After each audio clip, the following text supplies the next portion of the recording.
Are you sick and tired of being told that you have a chicken wing? Finishing in that kind of position, losing a lot of shots to the right and not getting good at golf. And guys, we want to give you a drill today to help you with that. Where is that coming from? That is coming from you not having the correct grip and the correct release pattern to allow you to get that ball starting on line. So a big thing we see when you are somebody who has that move where this arm starts to work off is a lot of cupping in that left hand. So if I get my hand working through here, look at that club face. Club face is wide open, so when we come into that golf ball, we're adding a lot of loft, and from there, I often see people throwing their bodies at it and losing control of their swing. That's the same as what Mid-Handicap Dave does on my channel, and we've been working on that recently with a drill for you to do with your driver, with your fairway woods, and with your irons to help you get through that golf ball a little bit better.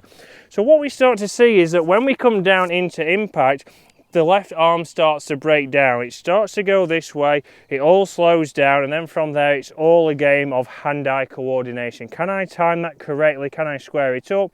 And even if I do square it up, you see I'm coming back with a lot of loft on that club. Often the hands are behind the ball, not ahead of the golf ball, and that is all because of what this left arm is doing. So a drill for you to do is start to make some swings where you are trying to stop as quick as you can on the way through. So you'll have seen people like Tommy Fleetwood do that, even on the PGA Tour, the DP World Tour, and that's a drill that he did for the same kind of reason. Because this left arm was working off, he was losing a lot of shots to the right, and he didn't have control of that club face. And obviously if we don't have control of that club face, if we've got it a little bit open, if we've got a little bit closed, if we're releasing it, we can hit that golf ball all over the place. We have a two-way miss.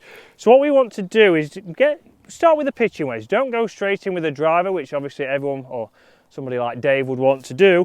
Let's start with a pitching wedge. Start to hit some shots on the driving range where you're just stopping it nice and short, and this should be your finish position. You see that the club's the same angle as my spine angle on the way through. I've not turned it over and it doesn't end up around here, and it's also not out here like a cover drive. If my hands are out here, we're going to start to see the one that goes to the right. We might hit the dreaded shot that nobody wants to mention.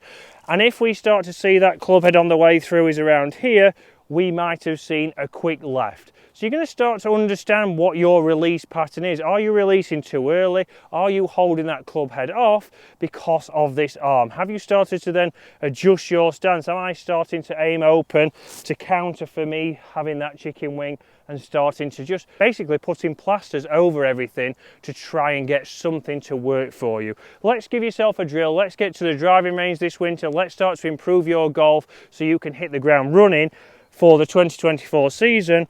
But get set up as normal, grip's good, make sure we've got that nice and neutral, and then from there I want you to just hit shots where we go pretty much full out but stop short.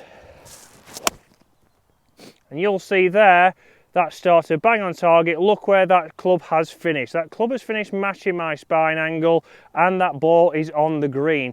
So this is from 150 yards. I have hit the 8-iron that I would normally hit from here in these conditions. I've not lost distance.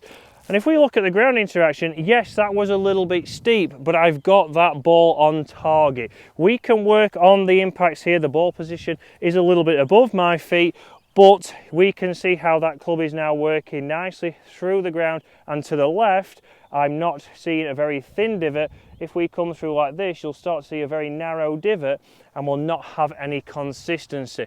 So get that drill into place. Start with your pitching wedge. Don't go straight to the driver, but build it up. You can do this exact same thing with your driver. Start to get the ball coming out a little bit higher, a little bit more compact, and getting longer, straighter distance. And after all, guys, that is what we are looking to do this year. And if you are enjoying the content, please do consider hitting that subscribe button to get good at golf every single day.